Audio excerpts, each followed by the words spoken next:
Welcome back to the channel, everyone. It's Late Night with the Gringo, and yes, we have a sort of a special episode because we saw Snow White. We're going to give you the full breakdown and review. And yes, we saw Snow White, which is why probably we look this way a little. We are beat up. We've been through it. Drained. Wow, we're going to talk about the Department of Education as well, and some Trump executive orders. A few other things on immigration today as well. We'll get to that. But the main story for tonight. We cover politics a lot, but we also cover pop culture in this channel, so we decided let's start out with the big one. Yep, Snow White 2025 hit theaters here in Mexico, and we went and saw the first showing that was available, and the theater was completely empty except for the three of us, which is me, my son, my wife. So we have three different opinions to give to you, all varying, widely varying. So it's an interesting movie to review because of so much history behind it right now and so much context given behind it from YouTube channels that comment on this stuff both in a negative way and in a positive way. Look, we've seen the movie. I'm going to tell you the good. I'm going to tell you the bad and what I think. But I think I'm going to throw it over to my son first to just kind of, I mean, let's start out with your initial thoughts. I mean, we got there, empty theater, three people, just us watching it. What did that tell me right off the bat? What did it tell you right off the bat? And then what did you think? Of course, let's just tell people down here, Disney is a big deal. Mexico, anything Disney just sells. It's just crazy. They're fanatic about it. Yeah, they had a special Disney cafe in Mexico City, in a mall, in a Liverpool store. You had to get like reservations for it and everything. Yeah. They had like a Disney animators or animation kind of history exhibit that went around the country, I think, if I'm not mistaken, even here. Yeah, so Disney's a big deal. So huge deal. They're very successful down here. So take it away. Originally, actually, I thought there'd be two other people because if you on the seating map, it showed as if two tickets were bought. Yeah. They never showed up. They never showed up, which is surprising because usually if you pay for a ticket, especially in Mexico, in advance, you show up unless something horribly tragic happens. But that I'm going to assume that didn't happen. And I'm going to assume that they heard really bad things about it, and they said, you know what? I'll bite the bullet on this cost. Hey, points towards a membership card maybe, at the very least. I'll stay at home.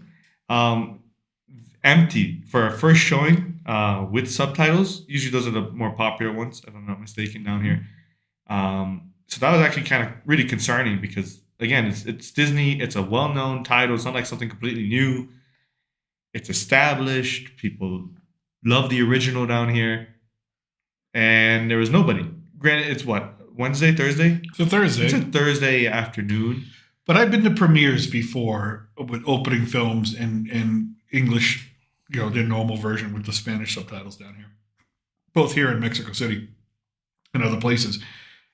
And they're packed. I mean, packed. Transformers 1, packed.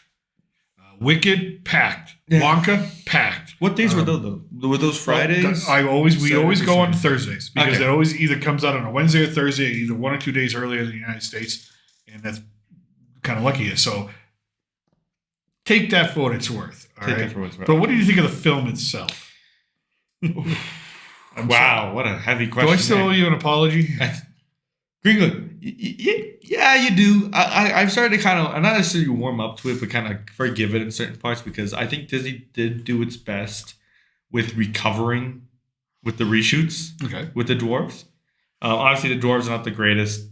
I really don't like Dopey because every time I look at Dopey, and you brought the film. I couldn't remember the name of it, even though it was one of my childhood favorites for Christmas. I don't know why, but I just loved it. Dopey reminds me of the kids from the Polar Express so much I can't unsee it. So it bothers me a little. The movie itself, too much singing. I mean, I don't hate musicals. I don't necessarily love them either. But I feel like you sung about every little small event. Exposition was sung. The whole beginning of the movie was just like 20 minutes of singing, if I'm not mistaken, except for like 1 minute, right, Gringo? Yeah. So I thought they could have really gone away with the singing. A lot of exposition that was not necessary. A lot of added in exposition. They changed a bit of the story. But you can tell a lot of parts where you see the CGI dwarves, those were reshoots. Mm-hmm. And you can tell right off the bat that they had made a creative decision there that changed the story kind of back to the original. And we mentioned this live on our live reaction right after. I will give Rachel Zegler credit. She can sing. She can absolutely sing. Girl can sing. And she can absolutely imitate what Snow White is in the original film in terms of movements and kind of who she is. Posture. Oh, yeah, posture, right? Beyond that, though, it's a bankrupt film, in my opinion. It really, really kind of is. It's a harsh word to say it, but this should have been a slam dunk. You didn't need extra exposition. You didn't need any of this extra stuff. You could have just copied and pasted. And by the way, spoiler warning, because we're going to talk in length about this film. So if you don't want this spoiled for you, come back in a little bit, and we'll be talking politics. But I am going to get into that, and you're free to get into whatever you want to get into. So just spoiler alert to everyone: we will be talking about specific things that happen in the movie because you have to with the history of this film and the production of this film. Yeah, and to understand the points we're making. I mean, I didn't exactly hate. I thought I was going to hate the CGI dwarfs more. They're a bit of nightmare fuel, but I actually ended up liking them more as I've thought more about it. They weren't as bad. They weren't as bad as you thought they would. On the big screen, I guess maybe that was the difference because we saw them on a small screen in the trailers. We're like, oh, it looks a little. Dopey's my biggest problem. They did my boy dirty. They did him dirty. Look how they massacred my boy. They really did. But I will say this: I'm thankful Disney listened to the feedback and went back to try to go back to the kind of the original, but they didn't get to do it fully. No, I think they realized it was too late by then. They had to put it out. So you're not a big fan of the film? No, I'm not a big fan. I don't absolutely hate it, but I'm not a lover, and I'm not going to say it's like a 5 out of 10. It's more like 4 to 5. Yeah. So you're going to hear a lot about this film, people reviewing it. It is not. I can't call it the dumpster fire that people were predicting that it would be. Exactly. It's not the dumpster fire that I was expecting. And there are parts of it that I said, well, okay, that's pretty cool. Now, before I get into mine, there's a third opinion that we had, because, we have all the opinions of all the people who saw the premiere. And that was just me, my wife, and my kid, like I said, in here, my son. Which is fortunate, Yeah, and my wife loved it. She thought it was a 10, 9 out of 10, 10 out of 10, 9 out of 10. She's 10 out of 10 at a certain part, but then they got into some, I think, the singing weird and stuff, the weird little kind of odd points. But she loved it. She loved everything about it, really, and almost everything about it. She thought it was fabulous. She thought it was Disney. She thought it was Snow White. She thought it was. She loved everything about it. She loved how Rachel Zegler played the part. Thought it was magnificent. So you've got someone here with me that didn't enjoy the film very much. You've got someone who was with us who thought it was one of the best live remakes Disney's ever done. And then you have me, which I'm kind of in the middle. There were some things that I thought, okay, that looked cool. That was pretty cool. Okay, I enjoyed that. Mm-hmm. And I'll give you the 3 things I really, really enjoyed about the film. First of all, we kind of agree on this, so I'm not going to speak out of turn. I'm going to let you say, because we have a pretty similar understanding. Sure, no problem. Thank you. Gal Gadot, or Gadot, I've heard her name pronounced a couple different ways, as the Evil Queen. Not her singing. Now, her song wasn't that bad. It was unnecessary, but it wasn't that bad. But her portrayal of the Evil Queen was spot on, and she stole every scene that she was in. So definitely she did that role right. She got that role right. And then as we said before, Rachel Zegler, like her, don't like her, whatever she says on TikTok, Instagram, whatever, whatnot. I certainly have issues with a lot of the things she said and how she acts out in public, her persona, who she is. I don't think she's a very likable person in real life from what I see. Can't take away the idea that she can sing. I didn't think her acting was as good as my wife thought it was. I thought it was a little stiff, a little stale, a little like more pantomime of the original. But again, everybody can look at the same piece of art, and some people think the Mona Lisa is smiling. Some people think she's not. You know what I'm saying? We all see different things when we see a piece of art. But again, girl can sing. The other thing I really liked was a lot of the CGI that wasn't sort of advertised as a big deal was like the critters, the deer, the bunnies, the hedgehogs, all that stuff, all the woodland creatures was really well done. really, really well done. It was actually they were cute to look at. It was kind of fun to look at those things. And then some of the other CGI, you move away from the dwarfs. Okay, I still have issues with the dwarfs. Let it go right now. But there's a scene where she's running away from the woodsman, the huntsman. When he says, the queen sent me out here to kill you. She runs away. She's running, just like in the 1937 animated film, the trees are grabbing her and whatnot. She's getting her, right? They did that animation really well. But the best animation, the best, I think, sequence for me that I enjoyed the most was when the evil queen transformed to the old witch. They did that incredibly well. It looked incredibly cool. Dipping the apple in the poison and bringing it up, and just the animation of that apple and the way they kind of did that was just, I thought, was really creative, and I really enjoyed seeing that. And but there was, I used the word exposition. Absolutely. The difference between this film and the 1937 film is that the 1937 film you watch, and there's some dialogue and there's some talking, but the thing about a classic Disney animated film is that it really shows you and lets you experience the world and the story on an enormous visual basis. This film did not allow you to enjoy the enormous visual basis because it was too busy trying to explain to you what happened in the past, what's happening now on the screen, what's going to happen. It's just so much exposition. It was so much so that it really made the pacing of the film. Now, I think it was like an hour and 45 minutes. About that, it felt 3 hours long because it just slowed itself down. It just had points in it where it just stop talking. The parts where there was some action or some movement or whatnot, cool. You feel like, you kind of get into that. The songs, Whistle While You Work is there. They kind of change it up with how Snow White, she starts handing out chores to the dwarves and whatnot. In the original one, she kind of doesn't do that, but Whistle While You Work is there. Hi Ho. Hi Ho. Hi Ho is there. They changed that up a little bit, but it's there. Mm-hmm. And do a good job with keeping the originals as original as they can. Yeah. They made some small changes, obviously, to freshen it up. But the other songs were... Oh, yeah. I just... I don't want to say terrible. Unforgettable. And I couch this as just, I do like musicals. If you've been with me on this channel for a little while, you know that I saw Wicked, loved it, thought it should have won Best Picture. If you've been with me for a couple of years, you know that I loved Wonka. You know that I love the Rocky Horror Picture Show and things like that, Oklahoma. I love musicals that are done really well. When I left Wicked, or when I listen to the Wonka soundtrack sometimes just out of the blue because I think it's such a good soundtrack. It's so well done and so part of the story. These songs did not stick in my head. They're totally forgettable. They're already out. If you ask me what was the song, can you repeat it? I can't. But when I left Wicked, or when I left Wonka, or when I leave other musicals that I see, and I'm like, okay, those were really well done, and the songs were really well crafted. They're there, right? And you can remember it, even the rhythm, or maybe a couple chorus lines. But this one, no.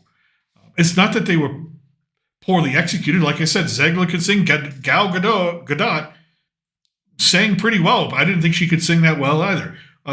The prince, well, not the prince. What are we calling him now? The thief? The thief, Jonathan. Jonathan, the thief, who's not the prince, but he's now a thief because we can't have a prince in this. Captain Thief? Captain, he's the head of the thieves. He sang, and that, honestly, for him, I didn't think that was this guy is not really, he's okay. He's okay.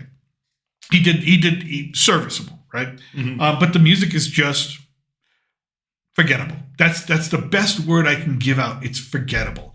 And so a lot of it's unnecessary. Like he said, it's unnecessary. It just doesn't add to it. It's just, we're going to put in a random singing and dancing here. It just doesn't move the plot along. It doesn't add anything magical. It doesn't add anything that's enjoyable because it just doesn't, it's just there. Mm-hmm. And it doesn't need to be there. It just actually stalls the story for a few moments when you're like, okay, well, let's get on to the next thing, So we're going to start really talking about spoilers now. The first 15 minutes are... Yeah, I was going to say, kind of add on to that. Sure. How long is this movie?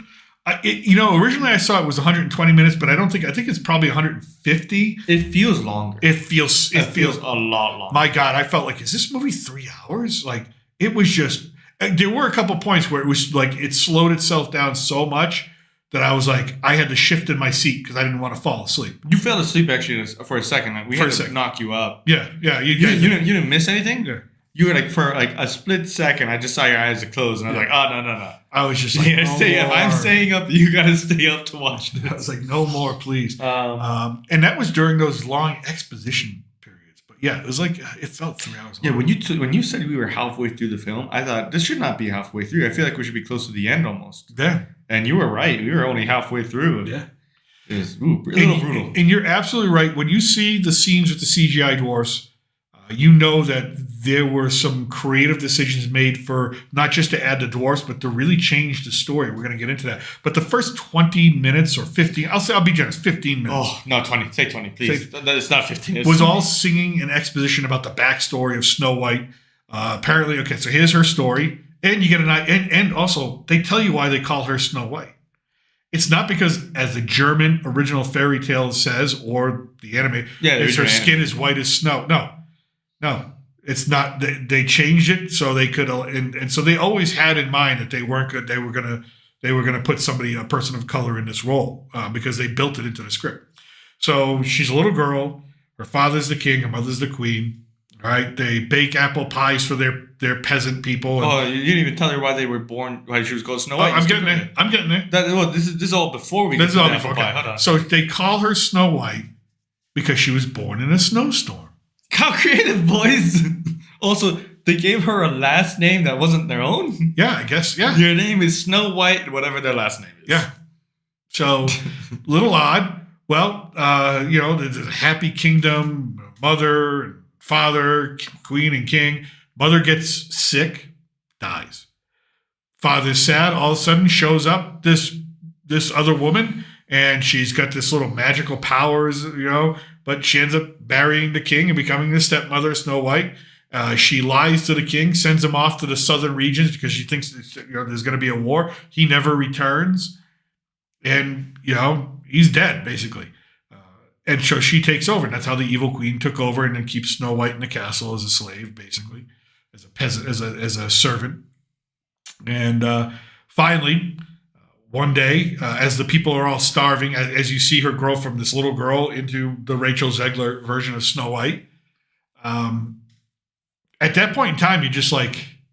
Oh, you didn't even mention the best part. Oh, sure. You forgot the best part. Before the mom goes, they're baking apple pies and singing. It is for like a good, 5-10 minutes? Yeah, it's all singing. It's all singing. King, queen, everybody's. I don't think the king speaks normally ever once. Maybe one moment he does. But he sings everything he says. It is honestly, this is wrong and mean of me to say this, but I was happy to see the king go. I was like, I don't want to hear you sing no more. Bye, buddy. Bye. Go. Off to the front.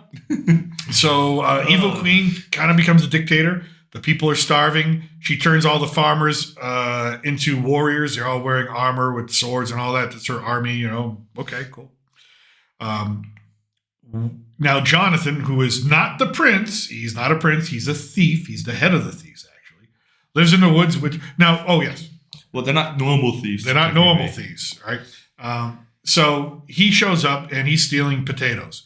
He gets caught by Snow White, gets caught by the evil queen. And she basically sentenced him to death, basically to tie him to the gates of the castle so he freezes to death with no coat and no shoes. Cool.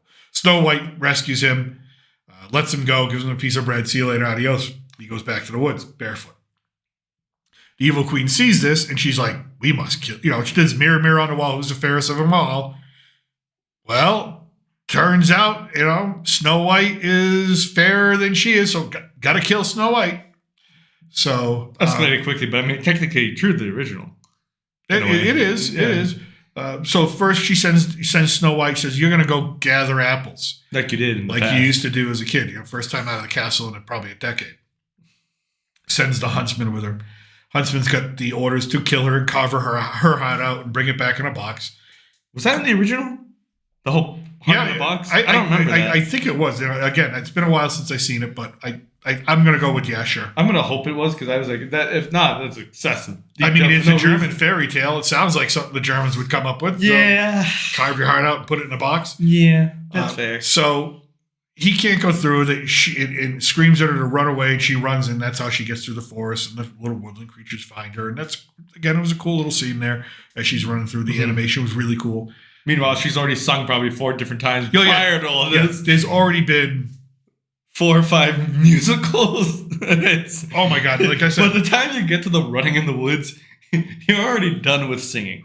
We didn't even get to the original songs at that point, did we? No. How many original songs are there in the in the 3? first Snow White? I think 3, right? Yeah. There's Hi Ho. With someday my prince will come. Will not. Prince, yeah, exactly. Because there's no prince. And then you had Whistle While You Work. Yep. So all the other ones prior were just like, so I'm emotional, so let me sing. And I was like, just say them normally. I don't need. So the huntsman goes back. He's put in a dungeon because he didn't do his job, because instead of her heart in the box, he put an apple. So Queen's pissed. Snow White is missing. The woodland creatures bring her to the dwarf's house, and she falls asleep on their beds, collapses, and then you get the dwarves in their mines, which is again another little cool sequence of them kind of thing. But I like that sequence. Yeah, it was. They made the mines look pretty magical. Yeah, the mines were pretty cool. The gems were cool. I wanted to spend more time there. Yeah, I was like, oh, that was my favorite part. You know, and but they discover her, and you get that whole rigmarole where, you know, how to live with her, how to keep her safe. They know who she is. They know who Princess Snow White is. But so they're kind of afraid, oh, we're going to keep her safe. Do we keep her here? All that stuff goes on. Meanwhile, you're probably wondering, okay, Gringo, what happened to the original dwarves? You know, the ones that were in that famous picture that everybody made fun of. They called them the DEI dwarves. I'm not wrong. Those were supposed to be the dwarves, no? Those were supposed to be the dwarves. Okay, because I started to maybe think for a moment when we watched the film, it was like, oh, maybe they were always intended to be this and not that. Yeah. But no, I guess we're wrong. So Snow White, she's a little bit of a girl boss. She's going to go out and leave the dwarves, and she's got to find her father. Thinks he's still alive at that point. See if the bandits know anything about him. Yeah, doesn't know nothing about him. And runs into Jonathan in the woods. Convenient. Well, actually, no. No chemistry between the two of those. No. Before, she doesn't. This is where it gets funny to me. While she's wandering in the woods, the army, the soldiers are out looking for her. Yeah. And behind some tree, Jonathan pulls her behind. And she's got this bright yellow bottom for the dress. You know, blue top, red, blue, red accents. Just screams. Hey, she here screams I am. out of nowhere, right? But you know, the 2 guards on the horses run by, and you can tell that the yellow dress sticks out just by the camera angle. And they're like, nothing to see here. It's like, all right. So the 2 of them have a song where they kind of belittle each other, you know. Princess Problems. Yeah, Princess Problem. You know, he's calling her a first world, basically Princess Problem, you know, kind of victim. And she's basically belittling him as a guy. The song doesn't really do anything for you. They meet then you meet up with the DEI bandits. They're still in the movie. They're not the dwarves.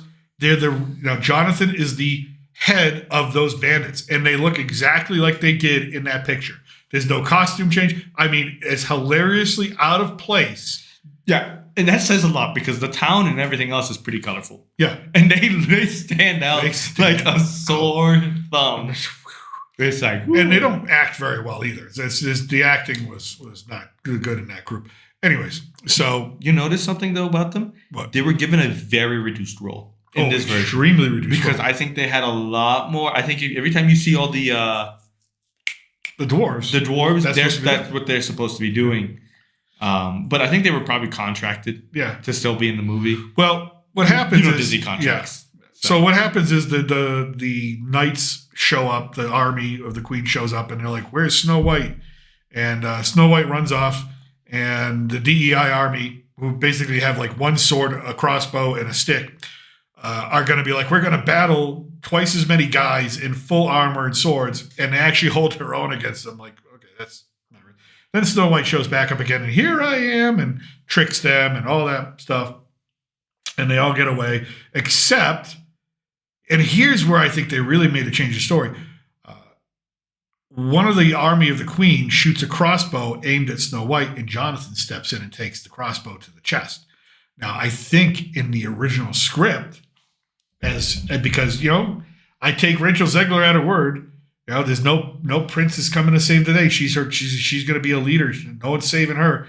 I think he was supposed to die. I think that was supposed to be his death scene, because the next thing you know is that the DEI bandits, Snow White, are carrying Jonathan back to the dwarves, the CGI dwarves, because Doc is Doc, and even though he's not a real doctor, and the guy's got a crossbow literally right through his friggin' chest. But while he's bleeding out, they sing another song while he's bleeding out on the table. It's a short song. But they still sing.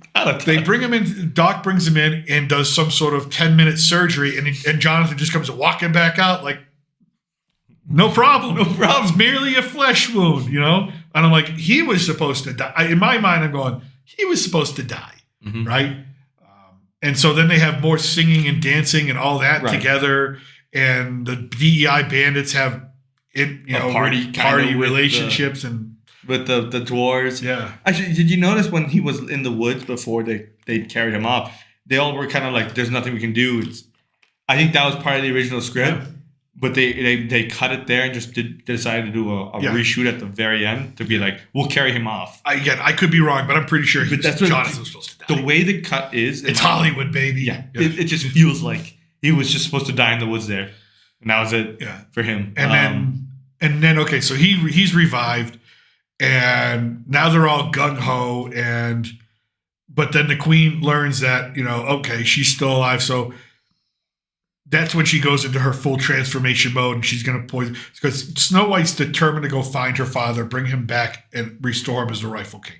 Before she can do that, evil queen, evil wicked witch shows up with the poison apple, gives it to her. It takes forever. I'm like, just bite the freaking apple. Yeah, just bite the apple. Just bite the apple. I mean, they're trying to draw it out. This is long. I'm like, we know she bites the apple. Bite the apple, and there she goes. Right. Then you got the dwarves. Now, I'm sure this was added in. I am positive this is added in. Then you get the CGI dwarves, just like in the original, all around her. She's laying on this big rock, unconscious. A day goes by, and Jonathan shows up. After pulling a prison escape with the huntsman. Yeah, Jonathan. Captured. At that point, Jonathan was in prison with the evil queen, and he and the huntsman actually ripped their chains out of the walls to go find Snow White. And apparently, everybody knows the secret way out of the castle that the evil queen uses, because the huntsman tells Jonathan, "Yeah, just use the secret passage the evil queen always uses. It'll take it." All right, I guess not. She always uses it. Everyone knows this. Common fact. It's only a secret. I guess it's not a secret. So he shows up and kisses her, and she wakes up. And I am sure, again, going with Miss Rachel Zegler's comments from 2 or 3 years ago, that's not supposed to be in there, and I'm pretty sure they put that in there after all the backlash. Again, I could be wrong. I'm just going on what my gut is telling me from watching the film and seeing how it was cut, edited, and then what was added in. Plus the CGI was there too, the dwarves. So that just tells me more about that. I almost want to say that the apple was kind of re-added in there, because think about it. If she bites the apple, then you have to have a prince or the Jonathan show up to save her. I have a theory. A theory. Because the queen makes it a point to say when she's reading the spell, the only cure for this sleeping death apple is true love. So my thing was, the original plan was not to have somebody kiss her who's there, guy kiss her to wake her up, because, women, feminism, all that, right? Yeah. The real plan was for her to have some sort of dream sequence where she remembers her mother and father, and true love of family, true love of leader. You know what I mean? Something like that. True love of the kingdom. True love of being a leader or something, and she wakes up. That is something I could see happening. That is how I think it should have gone, because, the evil queen's still alive, and it's not like now you completely are going to deviate now from the original. So Snow White decides, I'm just going to march into the town and confront the evil queen. And she does that. Literally just marches in, and people start singing, and they're all happy to see her and whatnot. And you're thinking, okay, evil magical queen, this is going to be a tough battle. Literally walks up to her and says, "You're done. We don't want you here anymore." And the evil queen's like, "Okay." And for a second, I'm like, all right. Well, then she pulls out a dagger, and she goes to stab Snow White. But one of the magical bandits, who's the greatest man with the crossbow in all the kingdom, shoots the knife out of the evil queen's hand. It lands, and for some reason, it turns into ash and disappears. I guess it was a magical dagger that is affected that way.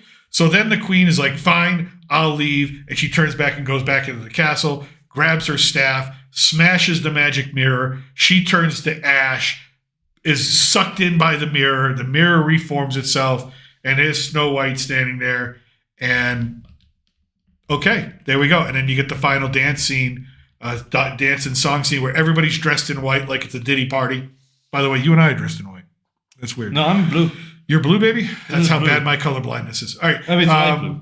So they're singing, dancing, and there's a lot of narration throughout the film, and you finally realize that it's Dopey because his relationship with Snow White gave him the courage to speak, and to start to speak, and learn to speak. So all that narration that you hear, it's actually Dopey narrating the whole thing to a group of kids, and all the other magical bandits are standing there as well, and that's it. That's how it ended. That was it was a mess. It was a little messy. It was a lot messy, actually. Like I said, for me, it was a lot messy. Again, you talk to my wife, it's almost a perfect film. But I don't think she remembers the original as well. So I don't think that's also why she doesn't have as many problems with it. Maybe not. Maybe. And then again, you got to go. Here's the thing. If you really do want to go see this film, go in it and forget about all the crap that's surrounding it. If you want to go in and try to enjoy it, you got to. Just like I went in there, I said, you know what? I don't like Rachel Zegler as a person. From a lot of the political stuff she said, I think it's mean. I think it's nasty. And you got to put that. You got to kind of put that aside and go, okay, I want to give this film a fair shot. And like I said, there's some things that I really liked about the film. It wasn't a lot, right? It's an average 4 to 5 film for me. And again, I don't really give out ratings, but there's no other way for me to kind of put it to you that way. But if you're going to give it a fair shot, you got to. If there's people getting on and they're saying this thing's a complete dumpster fire, they're not really being authentic with you in a review. And I know that's going to sell more, that's going to click more, that's going to get more views. I get it. I do YouTube. I know how it works. But I don't want to tell you something just to get a click. I just want to tell you this is what I really thought of the film. I thought if they really kind of didn't deviate so much in the beginning and they really sucked, hey, we want to have a lot of fidelity to the source material, they could have come up with something really special. And if they kind of had a handle on all the stuff that was going on outside the production, you could have really had something special. I mean, this is Snow White. This isn't some random Disney movie. This is the film that started Disney. This is the film that allowed Disney to become the name that it is. So, do I think it's going to make its money back? No. If it's been doing reshoots, people I've heard 300, 320, 400 million. Listen, I really don't think it's, and I don't wish failure on anybody. I really don't. But I don't think this is going to make the money back that it needs to be, at all. It's a shame. It's a shame. Yeah, it really wasn't entertaining for me. I didn't feel like when I left the movie, I was like, well, I really wasn't that entertained. I just really wasn't. And we just saw we just watched The Electric State, and honestly, I look back at that movie going, even though I didn't like it that much, it's better than Snow White. It's the one on Netflix. I saw The Gorge on Apple TV, and I said to myself, I'd rather watch The Gorge over than Snow White. The Electric State was way more entertaining. It was because of how well it was produced. Right. Captain America 4. I don't know. This is a tie, I think, for how unentertaining and messy. Because there's another film that got tons of reshoots and tons of edits, and you could tell where things went wrong. And again, they had an opportunity here, and it's gone. It's blown. I think it's blown. Now, again, you could have a billion people that have the same opinion as my wife, who think it's a great movie and go and see it and support it. And it makes $1 billion and breaks even. Okay, cool. I don't think that's going to happen, but that's just me. I'll give the final word to you on Snow White 2025. Hold on, we had a delivery get made. Oh, nice! You're getting water delivered to you. Nice. Yeah, I needed one. I forgot it. Always in Mexico, drink the bottled water. Yeah, do not drink from the tap, people. Do not take that tip from the gringo himself. I've been there. I've done that. You don't want to. Listen, I've said this before, and now 2-3 times. This is Snow White we're talking about. This should be a slam dunk film.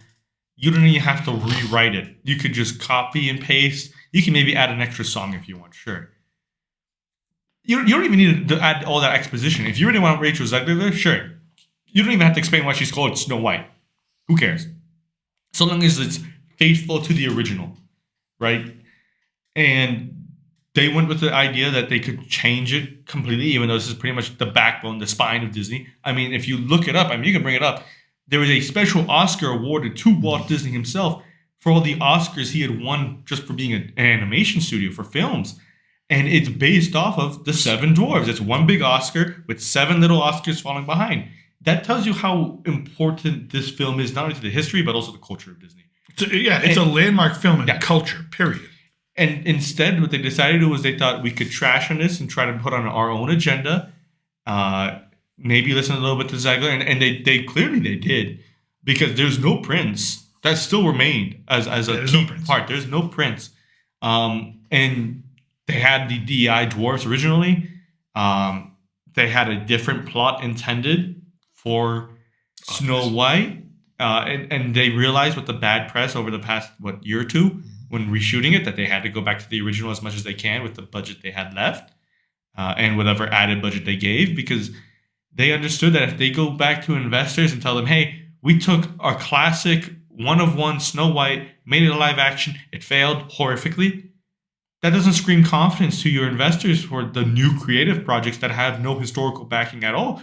Why would I trust your new movie, to be entertaining when you couldn't even make your original movie, which is one of the best of the best, better or if not just as entertaining? At the very least. And as you were talking here, I'm going through plot points in my head and going, that ending really bothered me. I'm like, well, if the queen had no powers to back up her words, why did anyone listen to her? Why did they let her be that way? She just literally, I mean, it was like Snow White just walking up to her going, you're done. Yeah. And the queen going, okay. I mean, the original ending, she dies off a cliff, right? Yeah. And at least this is the ending. I actually looked it up because I was curious about the original German ending. It's a little more brutal. Hot coals on iron shoes, forced to dance until pretty much forever. Yeah. But that's the German fairy tale for you. That's the Germans. And the ending was so weird too. The DEI group clearly was supposed to also have a bigger role. We didn't even really see them get into the castle. We just saw the kind of little kind of image, and they took over the walls. I feel like there's probably supposed to be originally like a bigger fight. No? Yeah, I think that was supposed to be the original thing. Jonathan dies, she takes over the dwarves or the DEI bandits, whatever you call them, right? And there's no CGI dwarves at that point, right? So it's just the bandits in their hippie clothes and Snow White leading a charge and getting the peasants to charge. And I thought, remember what Jonathan said though? He said, "Oh, there's a lot of people that are afraid and displeased." Yeah. So I think there was supposed to be more of a battle or some sort of bigger conflict. Revolution-esque. Yeah. Kind of the red, also the big red cloak. Yeah. I'm not saying it felt communist, but the way. There's a lot of rhetoric. There's a lot of rhetoric on class warfare, and classism, the haves and have-nots. But I mean, that's why they made him a thief and not a prison. Yeah. And I mean, what did Doc say? The CGI dwarf. He said something about talking about classism and he starts talking about classism and it's okay to see. Even though that's Doc says it, and then Jonathan says it in the beginning when he's caught stealing potatoes. Right. It's okay to steal because he's hungry. Right. It's okay to steal because people have things and some people don't. It's sort of like the justification of theft. And I'm like, interesting message. Because it really sets up that what was probably supposed to be the original film. So they still left elements in there because they believed they could kind of hide it. And they do a decent job, I think, at hiding it. Mm-hmm. But if you actually know the history behind this film, or even just a little bit, you understand where those cuts are. Yeah.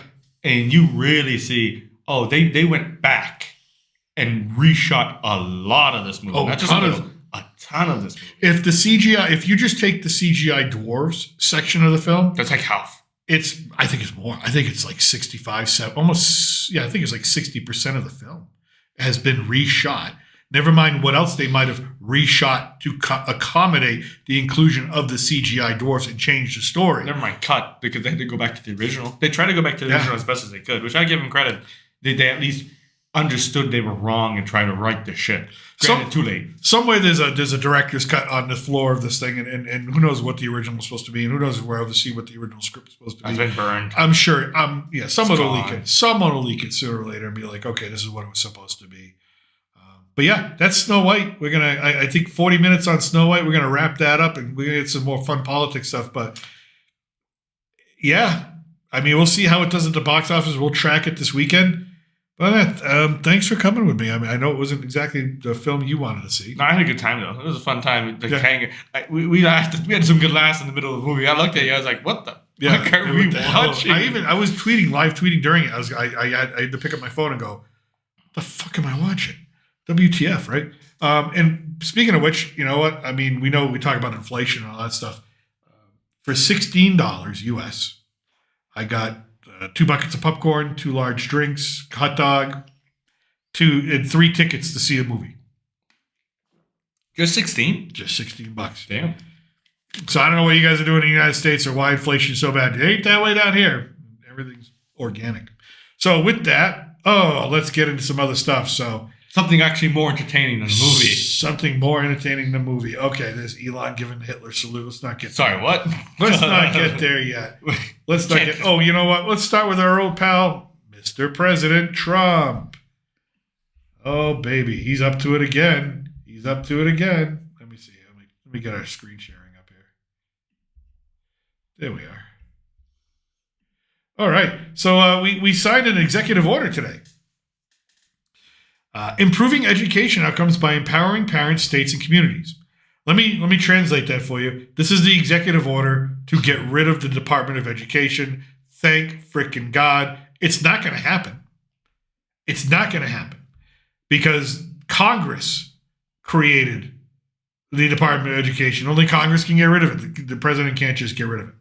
So this will be challenged in the courts, even though I think it's the right thing to do. He's got all the right motivations. But I don't know if you'd seen much on this, some of the stats he was giving. But here we go. Taxpayers spent around $200 billion at the federal level on schools during the COVID-19 pandemic, on top of the more than $60 billion they spend annually on federal school funding. The money is largely distributed by one of the newest cabinet agencies, the Department of Education, which has existed for less than 1/5 of our nation's history. Again, the Congress created the Department of Education in 1979 at the urging of President Jimmy Carter. And the reason why they think he did that is because he received the first ever presidential endorsement from the country's largest teachers union shortly after pledging to the union his support for a separate Department of Education. All right. So since then, now the Department of Education, they don't educate anybody. They're just a bureaucracy, right? And since they've been in, okay, here we go. This year's National Assessment of Educational Progress, all the money you spent as a taxpayer on education in the United States, 70% of 8th graders were below proficient in reading. 72% were below proficient in math. And again, it says it right here. The federal education bureaucracy is not working. That is a ridiculous statistic. 70% of 8th graders can't freaking read to the level that they're supposed to be able to do. 72% can't do math to the level in which they're supposed to be proficient at. Are you effing me? And I mean, never mind the levels we set are low. I mean, I went to Europe to start university, and the algebra that they were starting off with was a little more advanced than I was taught in the U.S. So even our standards, never mind, are low. But if we're not even meeting the standards, I mean, good luck competing with the rest of the world. Sorry. We're not going to win. The Department of Education hasn't really done anything well. No. It has not improved education. I look at it like this. Lee Iacocca, who was a great CEO of Chrysler at one point, there's this thing called Six Sigma. Right? The Japanese use it. A bunch of other nations use it in business. Lee Iacocca had decided he put it in his business. You look at the bottom 10%. Doesn't matter what department it is. If they're the bottom 10% in either production or profit, you cut them. You don't ask questions. You just cut them. Obviously, this department is not doing what it's supposed to be doing or having a positive effect. And it's been since 1979. So it's not like we haven't given a chance, right? It's got to go. Excuse me. It's got to go. Linda McMahon, if you know who Linda McMahon is, former CEO of the WWF or WWE, is the Secretary of Education. She's all on board for this. She's been a Secretary of Education or a member of the Board of Education for the state of Connecticut. So she's not a dummy when it comes to this stuff. And she believes, too, that, it needs to go. So they're going to start shutting it down. It'll be challenged in the courts. I don't think it survives a court challenge. I think the Department of Education is there to stay until Congress does something. And, I mean, what do they need to disband it, essentially? What kind of majority do they need? Well, here's what he's doing. The Secretary of Education shall, to the maximum extent appropriate and permitted by law, take all necessary steps to facilitate the enclosure of the Department of Education and return authority over education to the states and local communities while ensuring the effective and uninterrupted delivery of service programs and benefits on which Americans rely.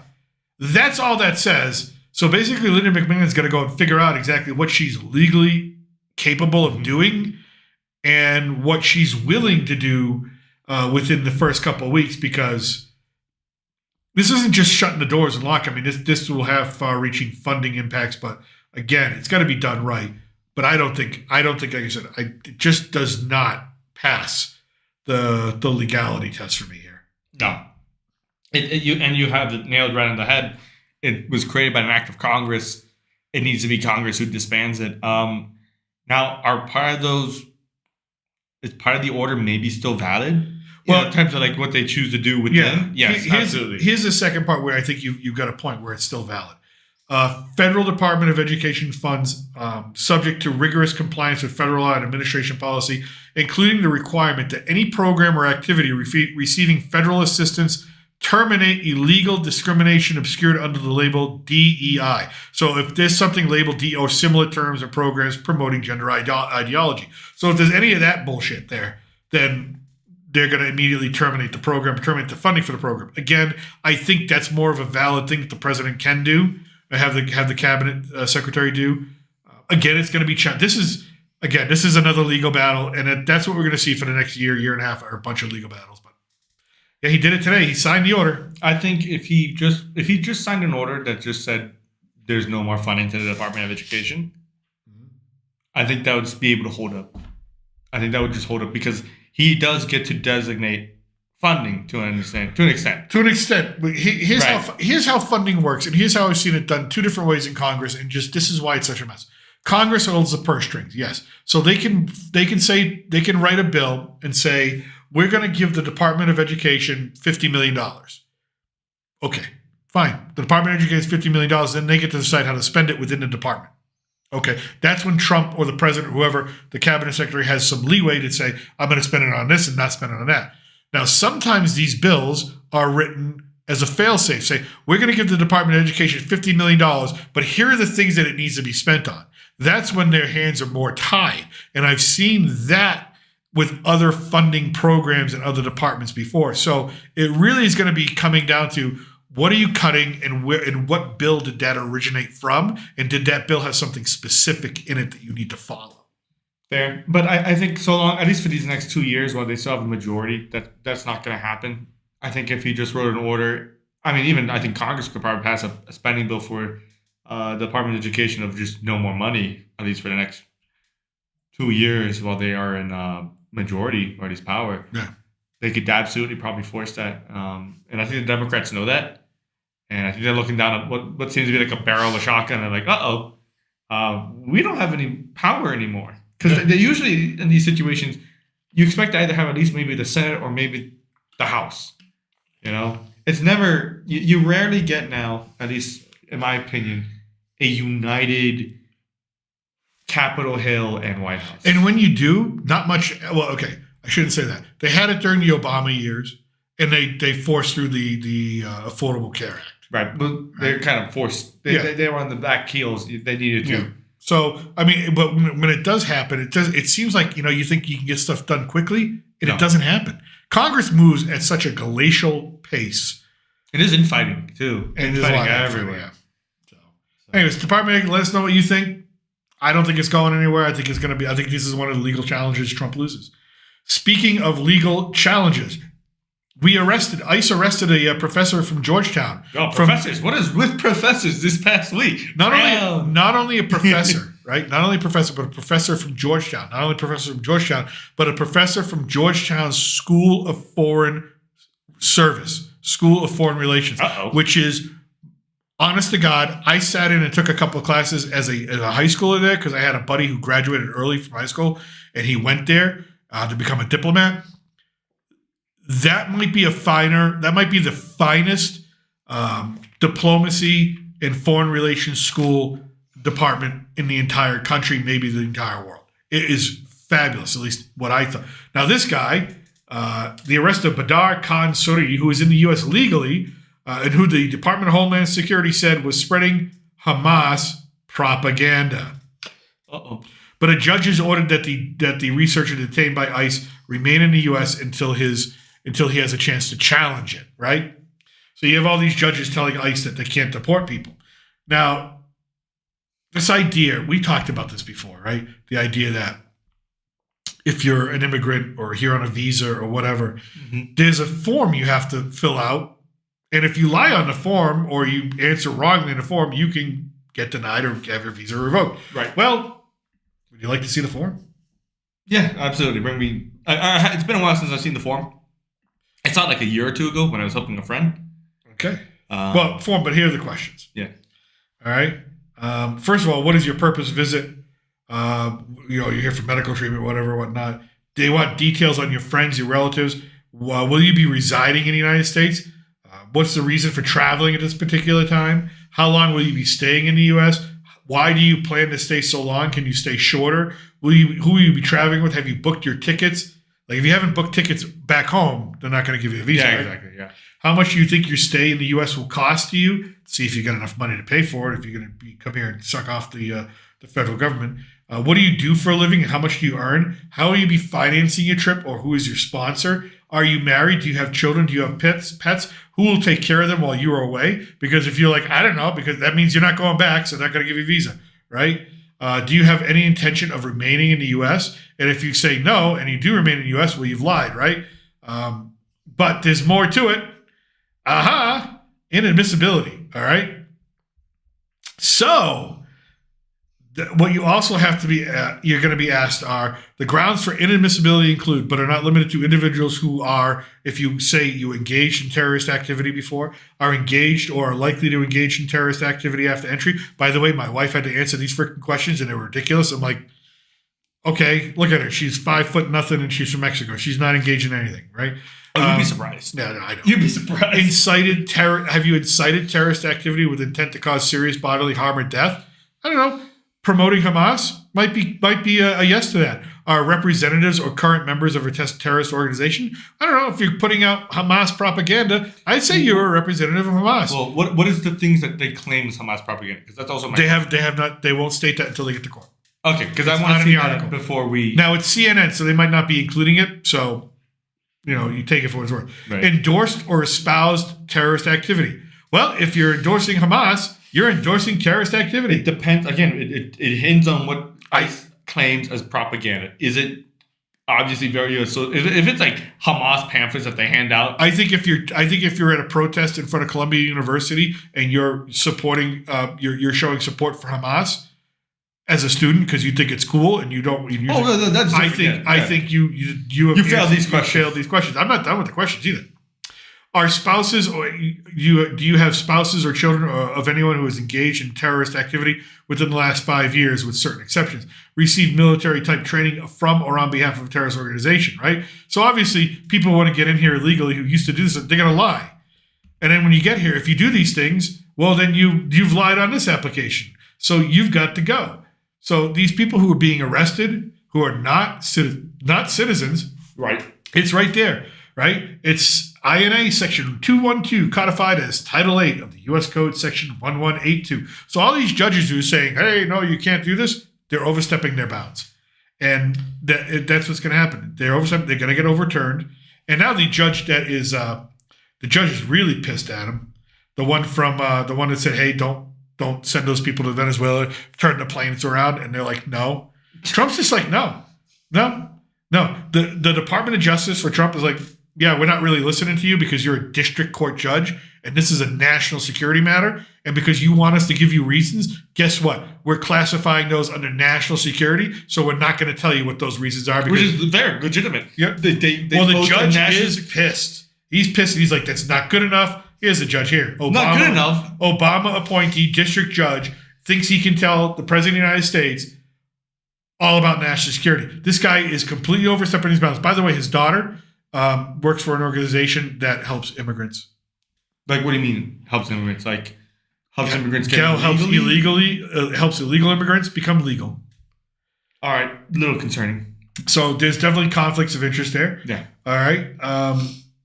So yeah, he's obviously you can obviously see that's a Trump derangement syndrome there, which is because here's how I see it. When was this?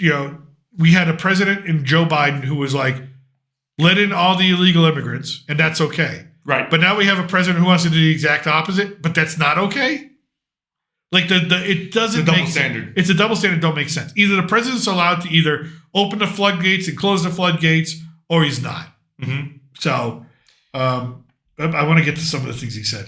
To begin, the government cannot proffer a regional ICE official to attest to cabinet-level discussions of the state secrets privilege. Indeed, his declaration on that point, not surprising, is based solely on his unsubstantiated understanding. So he's basically saying this whole you're saying it's cabinet-level national security. He's like, I'm not going to take it. I'm not going to. But he better. Now there's a move to impeach this guy. Yeah, I saw that. So, but yeah, so this judge is all pissed off. Guess what? Bring it to the Supreme Court, buddy. Just bring it to the Supreme Court. The only court I think that should be able to tell the president what to do is the Supreme Court. I don't think a district judge should be able to do. I think a state court judge that's of decent level can challenge decisions. Sure. I think a federal appellate court. Yeah, it can challenge. I think can challenge federal law if it's unconstitutional. Right. But what is the unconstitutional basis for this? There's none. There is none. Right? Because the judge has basically just said, I don't want you to do it. He hasn't given a reason. Yeah, he never gave a reason. Yeah. He's just like, I don't like what Trump's doing, so I want to stop it. But what's the legal basis? He has none. So the judge has none. So the Trump administration is basically like, go fuck yourself. Yeah, it's a national security reason. And he's like, go ahead. And the judge is like, there's going to be consequences. And Trump's probably sitting in the Oval Office goes, I'm the friggin' president. What consequences are you going to give me? Well, yeah, if you want to find me, I pardon myself of the fine. Yeah. It's just like, so yes, he's not he's gonna get himself removed. He's gonna get himself removed. I think he's gonna get himself removed. I think he's gonna get impeached. And I don't want to see people lose their job. I think more importantly, you're just gonna see all these rulings, or most of them, overturned by the Supreme Court. And now, Justice Roberts, Chief Justice Roberts of the Supreme Court, came out and said he's very concerned that Trump is not playing nice with the courts, or seems like he's having a lot of but here's the thing. I remember the Democrats, when Roe v. Wade was overturned, telling everybody in the country not to listen to the Supreme Court, not to listen to the judicial branch. I remember Chuck Schumer standing there going, you're going to reap the whirlwind, Kavanaugh, and making physical threats on justices and allowing and promoting protest on the houses of Supreme Court justices, which is illegal according to USC, United States Code of Law. So the Democrats can whine and cry about all this stuff all they want and say Trump's not listening to the judges. You know where he learned it? He learned it from the Democrats. The Democrats are the greatest at not listening to the judicial branch, so they can just shut up and let Trump do what he wants. But these people are going to go. I mean, these are sick people that are being sent out. We've shown pictures. They're ICE. They're MS-13. ICE is sending out MS-13, Tren de Agua. They just criminals. One of the leaders, right? Yeah, they just got one of the leaders today, if I'm not mistaken. Yeah, or the leader, not the leader. I think it was the leader. It might have been the leader. I can't remember. Yeah. He was extradited here.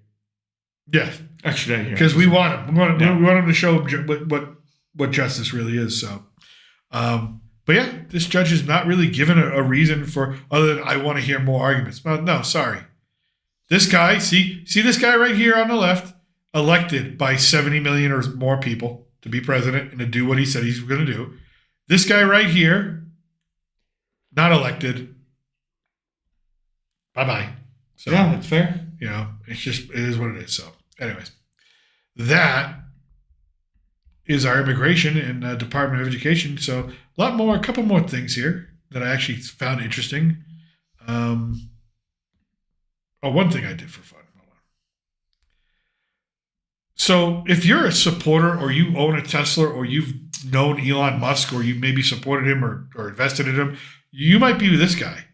This guy and all people who know Elon Musk are being swatted. And that was a new term to me a little while ago. I kind of had to look it up. Like, what does that mean, swatted? They're also being doxxed. So, yeah. So apparently this guy woke up and around because his dog was acting funny. He took his gun, walked to the door, and saw guys with automatic weapons outside his door trying to get in. Turns out it was the police because someone called the police and said there's a man walking around in the house executing everybody. So the police show up with SWAT ready to kill anybody that they see. Luckily, this guy just dropped to the ground and said, "This is my home. This is my home." And it turned out to be what they call a swatting incident, which to me is attempted murder. Yeah. So they've got to figure this out. So this is happening to Elon Musk people. And it's because of nut jobs like Elon Musk's son. I'm not going to call him the daughter. He's a son. I don't care what happened or what surgery he got. So Elon Musk's daughter says father's rally gesture was definitely a Nazi. So take that with a grain of salt. Thank you, Guardian. You're going to get the person. You're going to get the son of Elon Musk, who, when Elon Musk is basically said he got tricked into signing papers to give this minor gender affirming care, which is not gender affirming care, it's gender destroying care. To say that my father's a Nazi, my father's this, my father's that. It's ridiculous. I mean, this whole thing, Elon Musk has just become like... I feel bad for him. He was once just like, I make electric cars and want to go to space. And everyone was like, woo! Yeah, now he's like, I like Donald Trump. And now everyone wants him like his head on a pike. Yeah. I mean, I can't understand it. Everybody, yeah. I one time said, this was back in Massachusetts, and I was really young. I said, we had a mock election for I believe it was the 2012 election. And I didn't know anything about politics. I just knew one had an elephant, one had a donkey, and I liked elephants because I had a stuffed elephant. And I said, I voted for the elephant. And people asked me what party you voted for. I was like, which one's the elephant? They're like, that's the Republican. I was like, yeah, I voted for that one. I like elephants. And people were upset. And this is a fake election. People wanted me, and I was pretty popular. People shunned me out. Yeah. And I was moving later that month. And they came around towards the end, but I was like, nah, you guys are fake. This is bullshit. Yeah. So, I mean, it tells you about the tolerance there. I mean, it's been there for a while. But what they're doing with it's bad. With Elon Musk, it's just, and then his supporters, just the whole, this is domestic terrorism. I just can't believe they want to swat people. They're shooting up his Tesla dealerships. They're lighting him on fire. They're threatening people who bought his product. They're threatening people who support him. They're with, you know, what I say, like I said, it's attempted murder and it's domestic terrorism and it needs to be dealt with. And I think it's going to get dealt with. I think Pam Bondi is just being like, yeah, here we go. The Attorney General is going to make some examples out of some people. But they need to. I mean, this is getting out of hand. I mean, they had somebody shoot up. Right, if I'm not mistaken, somebody shot up. Oh, you know what? Go ahead, finish your point. Yeah, somebody not only shot up a Tesla dealership, but then also lit them on fire. Mm-hmm. Never mind. Okay, the lighting on fire, of course, is dangerous, but at least it's just vehicles, right? It's not people's lives. But you're just indiscriminately shooting into a place. Yeah, you know the guy. You're gonna maybe hit somebody. The janitor in there at night. Even if you're shooting up at night. The poor janitor in there who can't even afford a Tesla, he's just waxing the floors, and he's going to get a bullet to the head because you don't. Yeah, how dare you work for Tesla? Yeah, how dare you work for Tesla? Damn it, those. I have friends that went from Apple to Tesla, and I hope they're safe, and I hope they're good. I mean, but the question I wanted for you to look up is Greenpeace. You know Greenpeace, right? Familiar a little way. All right, the environmental organization. How much money do they have? Like, what's their financials?